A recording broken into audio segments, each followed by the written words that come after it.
Hello, everyone, and welcome to the show.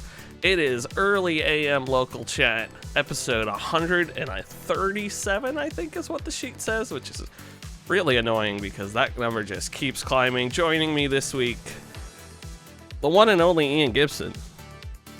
That reminds me of, remember that movie where they killed that guy? Oh, Dark 30. That's a good phrase. Oh, Dark 30. No, they called it Zero Dark 30. I don't think that's... I prefer it better when people say military time, but it just has dark in it, you know? Yeah, I've lived most of my life preferring that as well. Yeah, it's fun. I like time slang. I've never seen Zero Dark 30. I assume it is about people in war. Man, I should probably rewatch it, but it's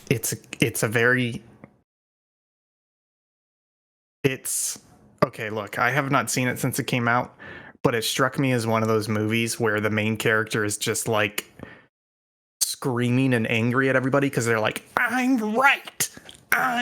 right, but they haven't actually proven that they're right, and then at the end they end up being right, and other people were like, we're sorry, you were right the whole time. And I'm like, no, they had no evidence. They just happened to like guess correctly at the beginning. Just because Nostradamus was right doesn't mean he was actually right. Yeah, exactly. And then the other thing is that it's a bit anti-Muslim, pro-American torture, and I'm not a fan of that. So it's American propaganda. It's like, why can't we just kill Osama bin Laden without it being American propaganda? You know, I'm very pro-torture, but when you limit it to one group of people, that's when I'm very against it. You gotta spread it around. It's like, why does it have to be racist? Yeah. It's more fun when it's not racist. Exactly. Like, actually, okay, look, it's 8 a.m. It's full fucking tangent time. I feel like the angle they took with Zero Dark 30 was basically like, let's talk about like the American, like how difficult it is to like get human intelligence and how you can't be certain in intelligence, but you can get to like levels of certainty. Not certainty, but you can get, there's like a probable, likely, you never really get to 100% certainty, and you're having to negotiate that with people, right?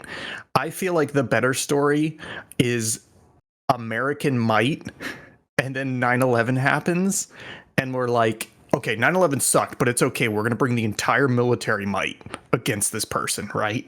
And it takes, 10 fucking years to get him? Like, I think the story should be about how Americans are having to prove their might in the world, and they're just fucking it up. Fuck it up in Afghanistan, fuck it up in Iraq. Takes them 10 years to find a person. They crash a fucking helicopter, landing it in their front yard. It didn't even take fire. They lost a fucking helicopter because they couldn't land it in a yard. Like, that's what the movie should be about. And then then it should end with John Cena, the clip of John Cena saying, what is it? Osama bin Laden has been caught and compromised to a permanent end, and America's just like, yes!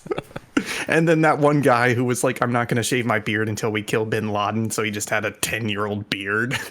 Ugh. Like, that's what the story should be about. Anyways, I'm sorry. Side tangent. Let's talk about where we went this weekend. Connecticut, the greatest one, top 50 states. I'll just say it right out of the gate. I don't care who knows it. I think the number one problem with Connecticut is not a problem with Connecticut. It's a problem that it's too close to New York, and therefore it's more expensive than it really should be.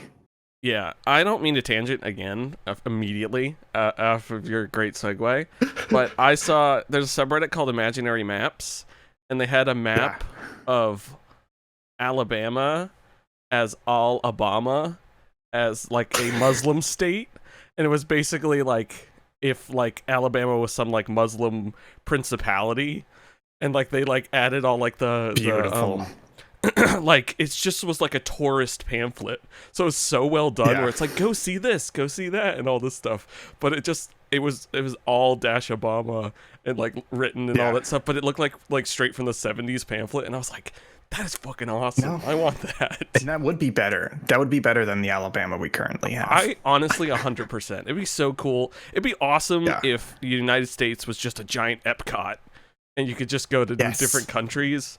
Yes. Oh, It that'd be kind cool. of, you know, A little bit. America is definitely the closest country to Epcot in the world because of how different parts of it are. Yeah, but none of the Epcot booths are at the real Epcot because they're redneck, racist booth, shitty California. I don't know why I took California out in that one. I apologize. Alaska. Yeah, it's like, why can't I go visit the Great Mosque of Montgomery, Alabama? I want to say the only state that really has, I would say, of the key states that still have their like identities, I would say like Hawaii and Alaska are very up there because they were the latest to get acquired. 100%. And then other than that, I would just say like Texas, right? But Texas's persona is it's American persona. It's not really the pre-American persona of Texas. I think Florida as well, because original Florida was like wildlands and wild people. Like it was originally Florida man, and then it became touristy pretty early, and it's just kind of maintained that as touristy wild man. Maybe Pennsylvania a little bit is still pretty like, I don't know, but in the most vanilla ass way possible. But as far as like things pre-colonialism, Hawaii, I would say Hawaii and Alaska are probably only two, right? Well, we got rid of the Native Americans, so I don't think we can really say pre-colonialism. No. That's my point. Is all of the states are not that way, but Hawaii and Alaska are ish. Well, we're taking care of them. We're getting rid of all the locals. That new law just passed. You know, Joe's out there setting fires in Maui. Have you seen? That's the new conspiracy theory. Well, it's not new, but it's really popular now because of the fires, is that the U.S. government and or corporations have space lasers, and that's how they set the fires. I just saw corporations videos. So they could buy the land. Well, there's all these videos. Some of them are doctored, some of them are not, but most of them are literally just like lens flare. And they say, look at the line of light. That is a laser. And it's like, no, that's a lens flare, you fucking idiot. Somebody called J.J. Abrams to explain what lens flares are. He's the one doing it. He's the one doing it. Star Trek 4 is ruining the environment. Anyways, so we went to Connecticut. Lovely state. Literally the only problem I have with it, one is objective, which is it's too expensive, but that's because of proximity to New York City, etc. Subjective is that I don't think I would want to buy a house there because it's a lot of older houses and stuff, and I'm not a big fan of houses like pre-1960, basically. But anyways, lovely little went to Hartford. We went to the Retro World Expo, which is basically what it sounds like. It's like a video game retro expo, and it was in Hartford, Connecticut. There was a lot of retro game collectors and retailers there, and they had a small arcade free play area in the back. And the thing we didn't really touch on, but we didn't really interact with, but they had a whole lot of competitions going on. So they had like qualifiers for the Tetris World Grandmasters. They had a whole bunch of fighting game tournaments. They had Magic the Gathering tournaments, etc. It just felt like a really like good, wholesome nerd gathering. Whereas PAX is more like, we're gonna sell you future stuff from the company's direct, and it's like a promotional thing with some panels and activities. This was kind of like a gun show, in that you go to a gun show to buy stuff, right? So it's a lot of retailers, and then there was some gaming activities on the side, and I really enjoyed it. Did you have a good time there, Will? I did. It was fun to look. I just like looking at bins of video games to see like what there is. Yeah. They did not have the one game I was looking for, which was Alundra 2, but they did have game. Yeah. They had a lot of a guy game. They did have a lot of stuff. They had a surprising amount of stuff. There were like some neat things, but there were some places that had great prices, and then there were other places that are like, oh, this is $5,000, and it's just like, you're never ever going to sell that for $5,000. I think that was kind of the positive negative. Positive was there were so many different retailers there that all you had to do was spend all you had to do was spend 30 minutes walking around the show floor, and you could immediately figure out, hey, for these 5 things, these are the 5 people with the best prices. So like I was looking at, I was trying to find a PS2 or a PS2 Slim, and I was seeing PS2 Slims for, I think the most expensive I saw it was like 150 out of box. I didn't see any in boxes. I ended up buying one for 90. Mhm. So like that's a huge price difference. Same with like Nintendo 64s. Like I was seeing a lot of people selling Nintendo 64s all the way up to like complete in box for like 450, like out of box complete for like 200, and then there was one guy selling it for like 75 out of box complete, and it was just like, this is fantastic. Because I've been looking for PS2 Slim for a while. I've seen them at places. I've always been like, I'm not sure if I want that price or not, but maybe I won't find it. But I saw like 10 of them at different retailers at this place, and we did a loop, and then right before we left at the end, I was just like, buying the $90 one. That's the good one. Yeah. Negative though is, for me, retro gaming stores are very rare. It's probably maybe once a year that I get to visit one and go into one. So it's like a treat. It's like a candy store. It's like, what am I getting to treat myself? The weird problem I had with Retro World Expo was that there was just too much stuff. It was everywhere. There was just like literally like probably hundreds of thousands of retro games there, just like hundreds of old consoles. We saw an Xbox 360 HD DVD drive plus collection of HD DVDs. Hell And it yeah. just got to this point where I was like, I want all of this, but also because all of this is here, it's not like a unique experience for me or something unique that I'm seeing. And so it's much easier for me to just be like, there's too much of it, I can't decide, and just walk away.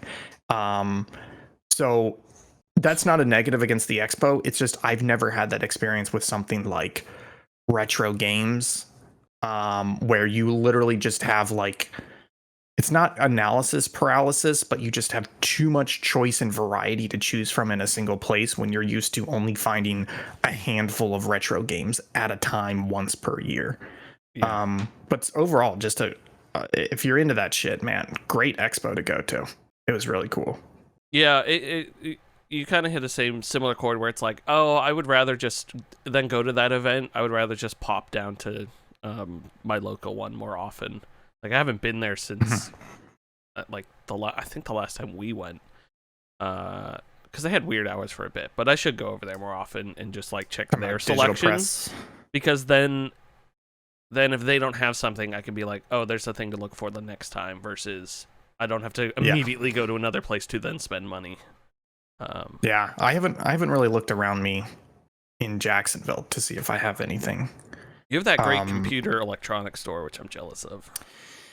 Yeah, shout outs to Reuse IT or Reuse It Jax, which is basically, okay, so elevator pitches, you know how companies have an IT department and they end up with a bunch of stuff that doesn't need to be used, and usually they just trash it. Basically, those IT departments and home consumers give or donate their old stuff to this place, and that place just does like a quick check to make sure it's working, repair it, etc., and then puts it on sale. So like Maggie was setting up her PC, she needed monitors. I went and bought two 24-inch 1080p Dell monitors for $20 each. Like it's just dirt cheap stuff there. If you need anything computer wise and you're like, I'm okay getting it used, my nephew needs a new laptop, I'll just get him one of these like cheapo $150 ones because all he's going to do is play Roblox on it or whatever. It's like, it's literally a used computer IT store the best way possible. All of it's checked out, all of it's dirt cheap. It's great. Yeah, I was trying to find a place around here that does that, like similar, but I haven't been successful. But yeah, that place was really cool. They had a bunch of those little Intel boys. Yeah, little Nux. Yeah, I want to. So cool. Yeah, Retro World Expo, it was super fun. I don't think I would go again, but I was glad we hit it up. It was fun. Yeah, it was a good opportunity to hang out because we also got to hang out, play some board games. We were talking about possibility of doing it next year. Excuse me, but with all of Subpixel, just to make it more of like a trip plus convention. It's definitely a one day, couple hour thing. It's not a PAX weekend type of thing. Yeah, exactly. Great. That was great. That was a fantastic chit chat section. You went into it perfectly without even mentioning Thank you. that we were doing chit chatting. Moving on to the games we've been playing this week. Ian Gibson, are you ready to talk about Fire Emblem Path of Radiance? Fuck off. Look, there's one game we have to talk about. It's on everybody's lips. It's on the tips of their fingies because now they're playing it. We have to talk about Starfield. So, Will, you have beat the game. It's been out for a little more than 24 hours now. Yep. You currently hold the world speed run record. 80% sexless Todd Howard run for Starfield. Oh, no, I had sex with Todd Howard. In the game? In the game. Outside the game. Oh, both.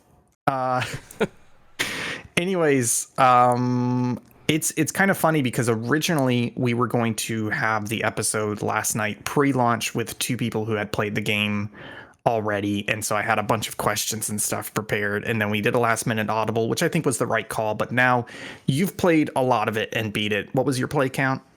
I think I'm at like 35 hours. Okay, and I've played 3 hours so far. Let's start with you. Briefly, what's your Bethesda background? I am a Bethesda boy, is what I like to call myself. What is wrong with you? I love. It's not I'm a Bethesda boy. I just mean I like Bethesda games. I'm not like out here simping for them. I know what you mean. I just don't like the way that you said it. Fine, I'm a Bethesda bitch. Put it in me. I love Oblivion. It was my, here's a word for you, seminal RPG. I love it so much. It's so good. Fallout 3, similarly, around the same time. And then... similarly seminal. Similarly seminal. And then, Skyrim is fun. Fallout New Vegas is incredible. It's not a Bethesda game. Fallout 4 is trash. And then Fallout 76 is utter garbage. And then I haven't dove that much in the pre-Bethesda game studios Bethesda games. But I heard Daggerfall Unity is pretty good, so. Cool. And how long when did you start playing the game? Was that like 2 weeks ago or something like that? Yeah, it was the 17th, I want to say. So yeah, 2 weeks and 1 day ago.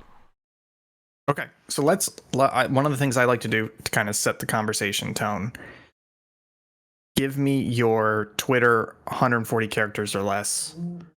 What are your overall thoughts on Starfield?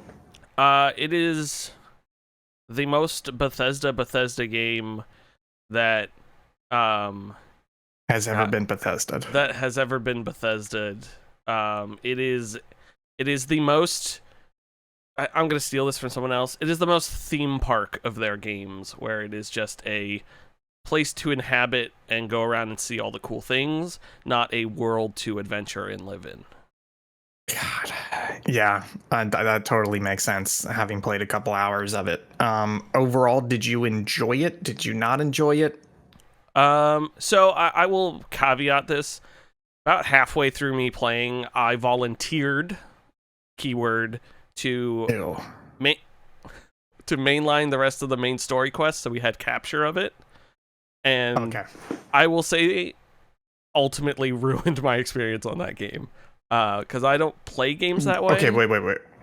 As in, ruined it because you mainlined the main quest, or ruined it because you were so focused on the capture, etc.?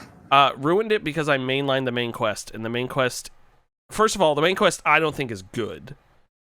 Okay. And second of all, that's not how I play video game, like Bethesda games. So in that portion where I was just like, oh, I want to go do this thing. No, I have to do the main quest.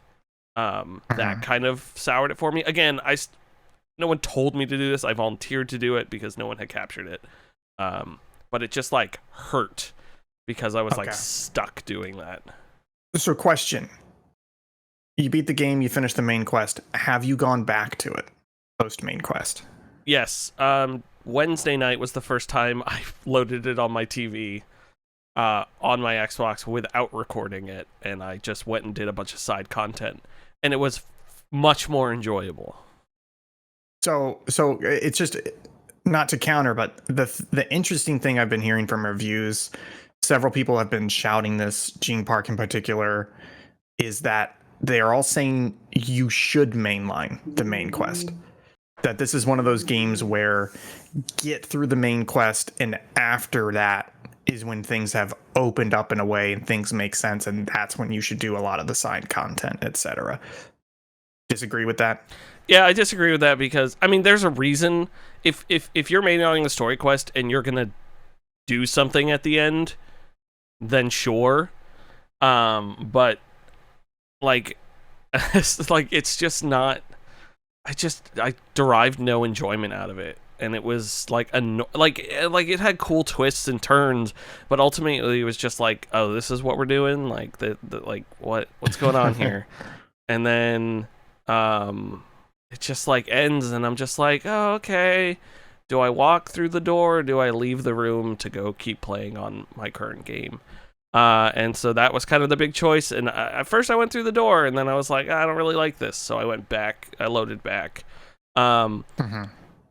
So like, I understand why they're saying that. The problem is they can't be specific, so I don't know why they're saying that. There's a couple reasons I can think of why they're saying that. I would recommend playing half of the main story quest, and half isn't the acceptable length, but there is a point you will know that I am telling you to play to, that you will say, oh, okay, this is what Will meant. That is what I recommend, because it is also what I recommended when we were playing it for Capture. I said, oh, everyone go do this, because you might as well. It's the same recommendation of joining the Crimson Fleet. It'll make the game way easier. So like, that is the number one thing. But as far as like completing the main quest, I see what they're saying. I can understand it. But if you're going to do that, then do nothing else. Do not touch any other part of that game. As far as my understanding. Okay. Because that's kind of I was planning on mainlining the main quest, and appreciate your feedback. But I think I will be mainlining the main quest, because I don't think I like this game.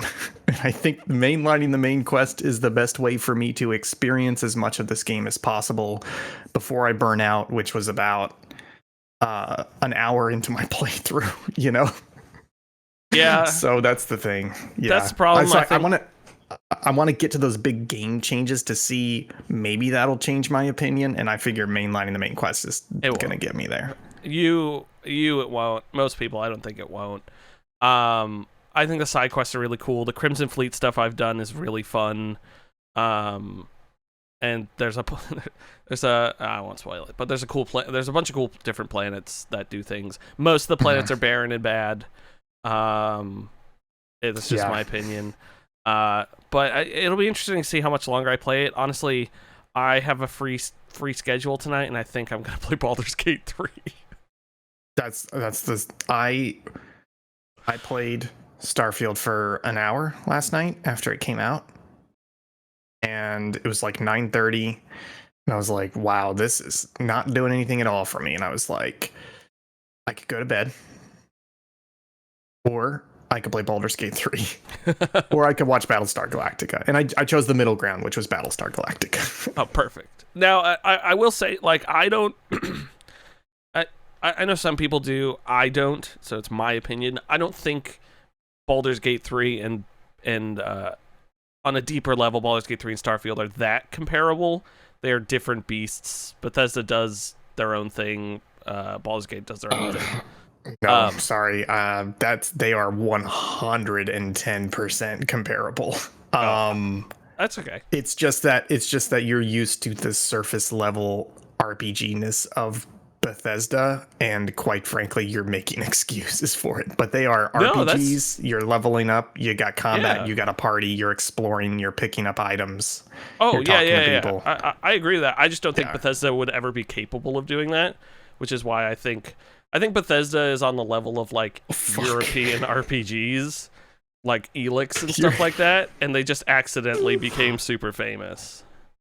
Sorry, no, it's just I'm gonna throw you under the bus here for a couple hours if you don't mind.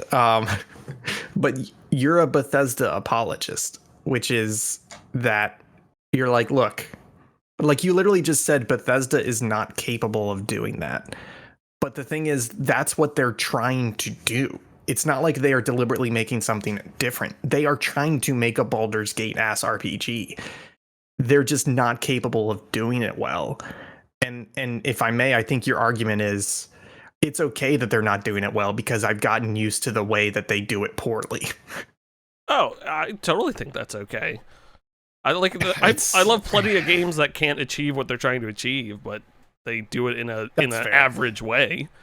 I think the problem is just the problem I'm having with Starfield is this is the like I've lost count, fifth or sixth time that they have made this exact same fucking game.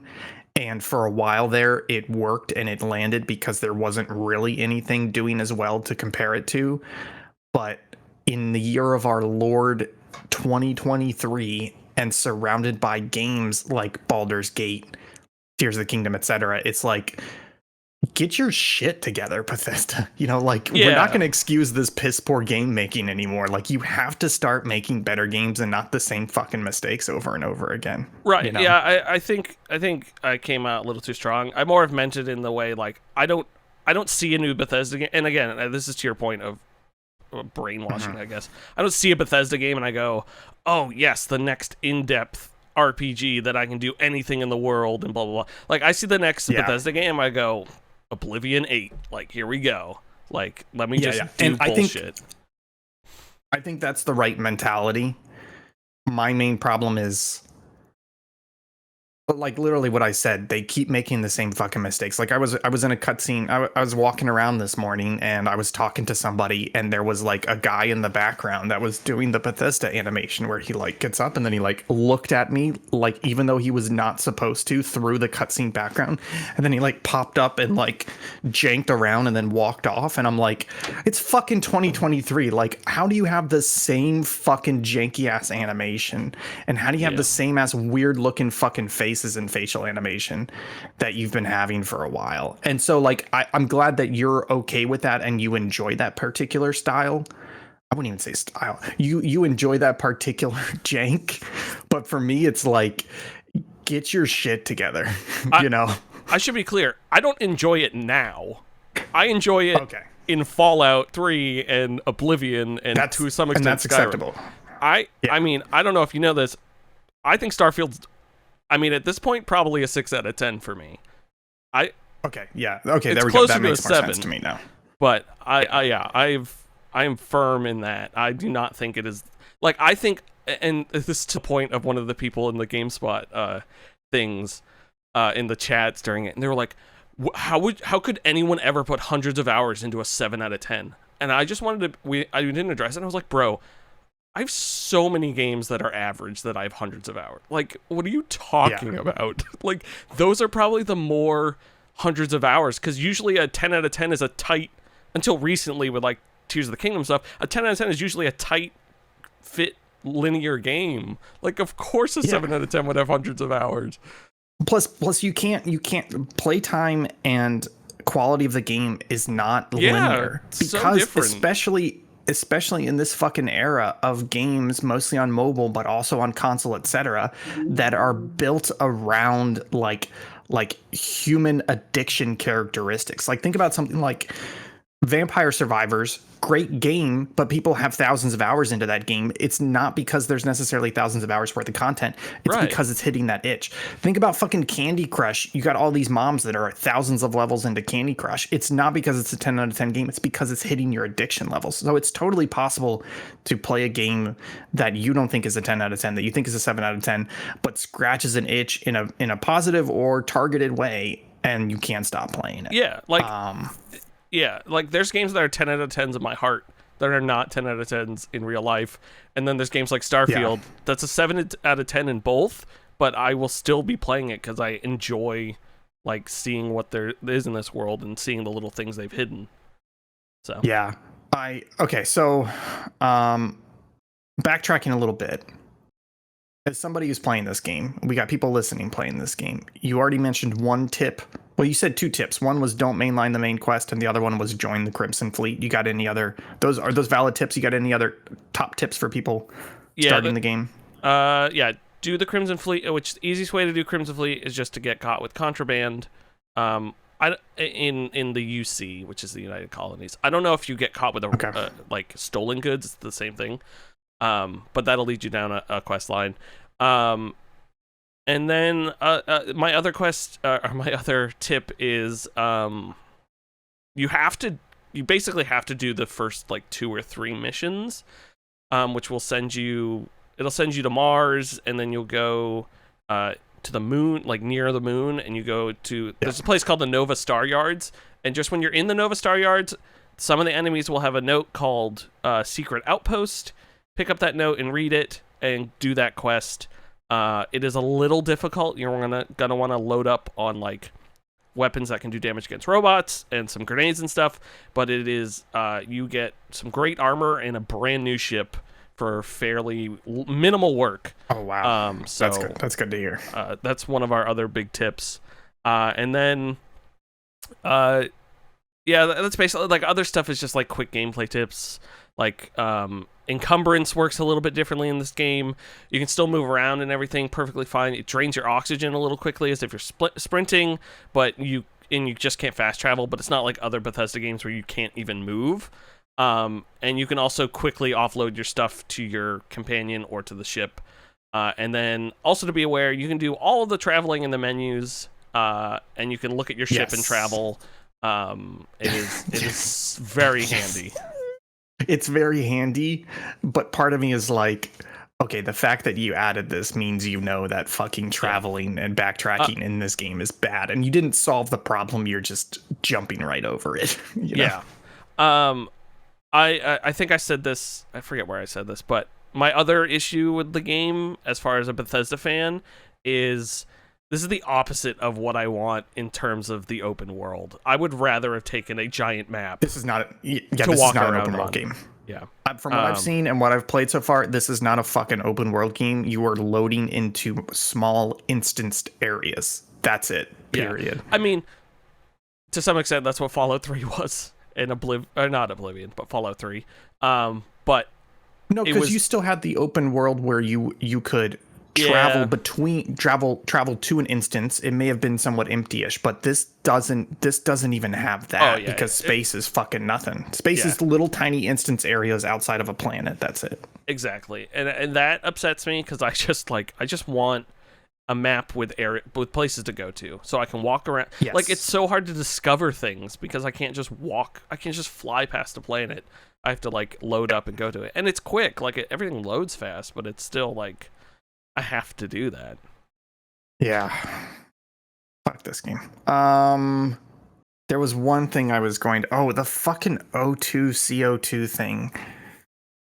It's just like I was walking around New Atlantis. Is that what it's called? New Atlantis? And for some reason that city's so fucking big and everything's far apart. And I was like trying to sprint to places, and instead of enjoying the city, instead of talking to people, instead of looking at things, I was just staring at the bottom fucking left corner of my screen, managing my O2 and my CO2 because I want to sprint everywhere because it's so fucking far. But then I'm hitting this meter thing. Like, did you have as much frustration with that thing as I did? Only it went over encumbered because walking drains the O2. Yeah. But as far as sprinting, I mean, you can sprint when the O2 drains, when the CO2 goes up. I don't think it kills you. I think it just is. You wouldn't sprint that into combat. No, I think when you go out of O2 and then you go all the way to full CO2, then I think it starts taking health off. Yeah, I don't think it kills you though. So if you're like, oh, it'll just drop you. Yeah, I think it'll just drop a little bit, or it'll drop you all the way down and won't kill you. That's at least what I think someone said in our chat. I don't sprint that often. I boost pack a lot, but yeah. Boost pack. I'm really hoping you can level it up or etc. because right now it's basically just a double jump. Yeah, you can. I want it to be more than that, and so it becomes more like an actual jetpack in a way. Yeah, you get more bursts, and plus on a lot of planets it's low gravity, so you can like really go for a while. Yeah. Because I am enjoying that. Yeah, but it just kind of sucks with the O2 CO2 because I was at the Nova Star Yards and I there's a fuckload of enemies that spawn in there, and I had to make a decision where I was like, do I play it safe or do I just get in their face? And I was like, let's get in their face. And I'm fucking parkouring everywhere, and all of a sudden my screen's going weird, and I'm like breathing heavy, and I'm like, what the fuck's going on? And I'm constantly running out of O2. Like this game does, it's weird. Like the boost pack and the melee is encouraging you to get more aggressive and runny with your combat, but then the fucking O2 CO2 just kills that right away, and that's frustrating. So it's weird to see some of the new mechanics they have added, and I'm not sure they're landing well so far. But again, only a couple hours into my playthrough. Yeah, I think there's a couple perks that change it. The perk systems, I find it interesting that you rank up a perk and then you have to complete a challenge to get the next level of the perk, and it's usually something that involves the perk. So I kind of like that mixing of the Oblivion or the Elder Scrolls and Fallout styles. So instead of just picking perks or upgrading your skills, you're kind of doing both. And I think that's fun. They gate a couple things behind perks, like targeting systems. I would unlock that as soon as possible, because then you can target engines and stuff on specific ships. Engines, life support, and all that jazz. And then I would also do, like, there's the cargo one for having more cargo space. And then there's piloting, I would upgrade, because you have to kill a bunch of ships for it. So upgrade that as soon as possible so you can get those ships out of the way. Because that lets you fly class B and C ships, I think. Which I don't quite know the difference between all those. And then I like the shipbuilder. The shipbuilder is a little intense. I think it's like being thrust into Photoshop or Blender for the first time, where you're just like, what am I doing here? My hot tip, which no one figured out until I said it, is highlight nothing and click A to add components to the ship, because it is... I was just about to ask you like that, and also I found out how to, like, if you like select one of your weapons and then you're like, if you select one of the components and then you're like upgrade, it'll list what you can upgrade it to. Yeah. But what you're saying is how you can buy additional components. Yeah. So there's the upgrade ship and ship builder. So go to the ship builder, and you can change stuff there. But yeah, you just highlight the dead air like off to the side, and then it hits A to add. Like, man, I get why that's there, but there should be a little thing that says A to add, and it's blanked out until you like look off of it. Can I ask you something? I can't tell if this is Bethesda fucking up or if it's me fucking up. This morning, 2.5 hours into the game, I had to pull out my phone and Google Starfield how to weapon wheel, because I don't think the game ever told me how to add stuff to the weapon wheel. Is that something that I missed? No, I don't know if it actually ever tells you. I think it tells you when you first use the med pack, because it says you're hurt, use a med pack, and it tells you how to do the D-pad thing. But it has been the same in every Bethesda game, which is you just favorite the weapon, and when you favorite it, it tells you where to put it on the wheel. It's always been like that in Bethesda games. Yeah, you just hit Y. Because I don't remember it from previous ones. That's still a fucking stupid system though, because I was picking up all these weapons, and for like hours I was going into the inventory to switch weapons in the middle of combat, and that's fucking annoying. This is the first game I used it in, because this is the worst inventory system I think they've ever made. Every other Bethesda game, when you go back into the menu, it usually leaves you off where you were. So I've always just hit B for Fallout and just hit the stim pack or B in health potion, stuff like that. But in this one, it's not there, so I'm kind of forced to use it. The nice thing about the favorite though is you run out of anything, or you unequip something, or out of your inventory. When you get it back, it fills that slot again, so you don't have to like reassign it. So like, I did notice that, like, with grenades, mining drills and stuff, you can just leave and don't have to worry about it. Also, the not auto-equipping throwables is annoying. Yes. I want to run out and just have grenades again. Like, I understand some people don't want to use up everything, but just let me throw everything, please. Yeah, and it's just wild. That was one of the things with the inventory. Also, the star map is a little wonky, like the layers and stuff. And playing on PC, it's not terrible controls, but it's a little weird what you are hitting on the keyboard versus clicking. And I don't know. I don't hate the UI UX, but it doesn't feel great. Um, I don't know. Can we talk about graphics in this? It's been a hot button issue. Yeah, yeah. What about him? So you think this game looks great, right? Off camera, that's been kind of the conversations. You enjoy the look of this game. I mean, I think it looks okay. I will say, I think it's pretty well optimized. Like, Tom was playing on the lowest settings on PC yesterday, and I thought, the lowest PC settings looks better than other game like Fallout and stuff like that. Yeah. Yeah. I don't, it, I don't think it's the best looking game ever, but I think it looks good enough where I'm not like, this isn't a next generation necessarily game. Yeah. I think my problem with it. So I was at the lodge, early location, New Atlantis City, and I was walking through the hallways, and I stopped, and I looked at a table, and there was a lamp on the table, and there was a frame. And I'm playing on PC. I don't have everything maxed out because I'm trying to hit like a solid 60. So I think everything's at like medium high, and I'm playing at like a little above 1440p basically. And I was looking at it, and that moment kind of solidified my thoughts about the graphics of the game, which is that lamp on that table looked fucking gorgeous. And then I like looked up and I looked at the character with me and I was like, why are you so fucking ugly? and then I went into a room and I was like, why is my whole screen gray? So like my problem is not with the graphics. I do think the game looks great and it does run pretty well, and when you dial down the settings, it's like an instant change, and sometimes you have to look to see the change. So it does a good job of covering multiple graphic settings, and the game looks, the graphics look, the engine is capable of good graphics. Mm-hmm. The problem, I think, is the art style.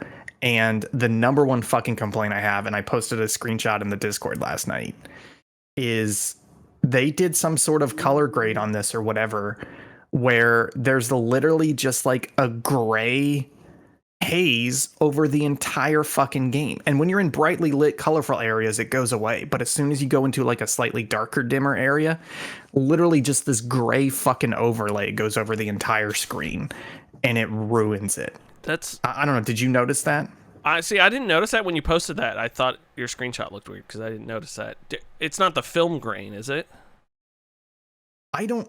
I mean, I can try turning it off, but I don't think it's the film grain because it looks like a color grading choice. Yeah. And not like a noise decision or whatever. That's the only thing I could think of because I left mine on. But I've also only been playing on Xbox and I haven't noticed the gray thing, so it could be a PC thing as well. Well, that was the thing, was I double checked. I thought it almost looks like when you accidentally play HDR video on a non-HDR screen or a non-HDR player. But the thing is, my monitor is HDR. Well, there's no HDR in Starfield. Yeah, no. So that was the thing, was I went into the menu and I was like, oh, did it accidentally turn on and off some HDR mode or whatever? And it's not that. And again, in colorful, brightly lit areas, it's fine. It's just when you go into a dark area, the lighting decision they have made is just to literally just put like a gray overlay over the whole screen. Yeah, I'm not answering that call. I'll check, because I gotta capture some stuff today for work. But I'll see if I notice that. It could be it could totally be there and I just didn't notice it. It's totally acceptable. Yeah, and it's just pissing me off because Bethesda games is all about exploring and seeing things, and especially with Starfield. Like Fallout had a brown post-apocalyptic. That's understandable. But with Starfield and with Skyrim, etc., there's color in those games and they pop, right? And it's not that I want it to be Peggle. I don't want it to be all bright primary colors and pastels, etc. But at the same time, if I'm going into like a lunar base and it's a little bit dim, I still want to be able to see things and be able to be like, I want that. That's popping out to me. It's the same problem we've talked about before, where With modern games, they have gotten much better at populating the space with random riffraff and details. And you look at one locker and it has more polygons than an entire level from Super Mario 64, for example, you know? But the problem is then you get graphical overload, you get visual overload, and you look at a space and you can't tell where's the enemy. You can't tell, oh, that's a button I have to press. You can't tell, oh, that item on the desk is something that's worth picking up, etc. And the problem I'm having with this game is that it's that. Plus, they're not popping anything visually except for green stuff, which is like green med pack, green crate. And then you've got the gray dim thing over top of it. And it's just like, I fucking hate looting in this game because it involves me going around and looking at fucking everything to tell what's worth and what's not. And I hate that. That's a Bethesda problem mostly. Yeah, that's been a problem since Fallout 4, I would say. Like, even Skyrim had stuff that you could just, like, you could tell immediately because things look the same. And I understand they want diversity, but having to turn your scanner on every single time to know if I can pick something up is just, like, a nightmare. And I don't know why they thought that was a good idea. I will say, as far as looting, it's only worth looting the generic health boxes, yellow boxes, stuff like that. Every other piece of loot is stupid and just an item that you can pick up because they want you to be like a sandwich or a marker or a notebook. It's like, why are these pickable, uppable things? I don't need them. So that was like a frustrating pinpoint. So I totally understand where you're coming from on that. But yeah, that's basically it. It's frustrating. The loot economy, like, they've turned these games into from loot games to everything's pick upable and you don't know what to loot anymore because you just don't know. And to the point where it's like early on in that game you think everything's worth tons of money because you see, like, oh, there's a bronze statue for 300 credits and stuff. You're like, holy shit. But meanwhile, it's 75 credits for a soda. So that like changes the value of the credits in my head. And I was just like, oh, fuck this. I'm not picking anything up. Yeah, exactly. And that's I'm putting this expectation on Bethesda. They did not say this, but I don't think I'm out of league with this, which is Starfield. It's been, I think I had something. I think it's been 8 years since the last mainlined Bethesda game. Is that true? Yeah, it's been 8 years since Fallout 4. The games industry has moved on. There's a lot more players in this open world RPG, immersive sim space, etc. In the space exploration space, in the FPS space, etc. In the RPG space. Bethesda didn't say this, but they needed to drastically step up their game. They could not deliver the same fucking game. And with Starfield, they have delivered the same fucking game. And in some of the key areas, like open world, etc., they've taken a fucking step back. And it's like, yeah, I'm very disappointed with this game. I'm gonna keep playing it until I super burn out on it. But like, I'm giving it a shot, but I'm very disappointed so far. Yeah, I'm going to keep playing until I run out of obvious side content, or if someone's like, go do this quest because it's good. Yeah. I will say, I forget it might have been our GameSpot review, but their vision of the future, I just don't like. I don't mesh with it. I don't think it's very fun. And I think for what some of the story is trying to accomplish, I don't think it's far enough in the future. I think it should have been, because it's like 2330, right? I think it should have been like it's 2330. I think it should have been like Mass Effect. I would prefer a Bethesda Mass Effect game where stuff is way more. Wait a minute. But Mass Effect is like the same time frame though. Sorry, in terms of like establishment of humanity. Oh, and like tech. Yeah, like we have huge colonies. They're not just little outposts, or like huge colonies, or like we've taken over planets that, like, there's not just two, like, okay, Freestar versus UC, you know. Counterpoint. That's what New Atlantis is. It's just not well done. No, yeah, I understand that, but in in Starfield, New Atlantis is like the city, the only city that's very well established. But like I was walking around, what's it, Sidonia on Mars, and I was like, this reminds me, it's the same size and scale as like a Mass Effect 2 place, or like the lower levels of the Citadel of Mass Effect 2, but it's not well done. Level wise, I completely agree with you, but in Mass Effect, the entire planet is taken over for things. Like, it's not just a little colony on the planet.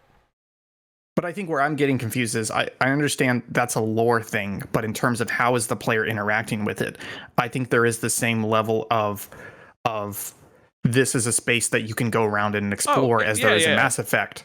It's just not well done. Yeah, I don't care about that part. I'm saying lore-wise. Like, I think things in the story would have been more impactful or good if it was farther into the... Like, it had a better established lore. Would just be comparable. You're very popular today. I level wise and game wise, yes, I totally agree with you. I'm just simply speaking, story wise, setting wise, I think it would have behooved them to be like, okay, we're a little bit farther removed from Earth. Humanity is way more established in this solar system. It feels too new to have all of this stuff in it. Like, I don't know. There was a weird like separation in my head when I was trying to play it. But it's tough to nail that feel. Surprisingly, I'm kind of defending them on this, where it's like it's tough to nail the time and the amount of stuff. And so far, I'm okay with what I'm seeing, because like going to Sidonia, it's like it's big in its establishment, but it also has that feel of like we built something and we've just been adding to it for a couple hundred years. Yeah.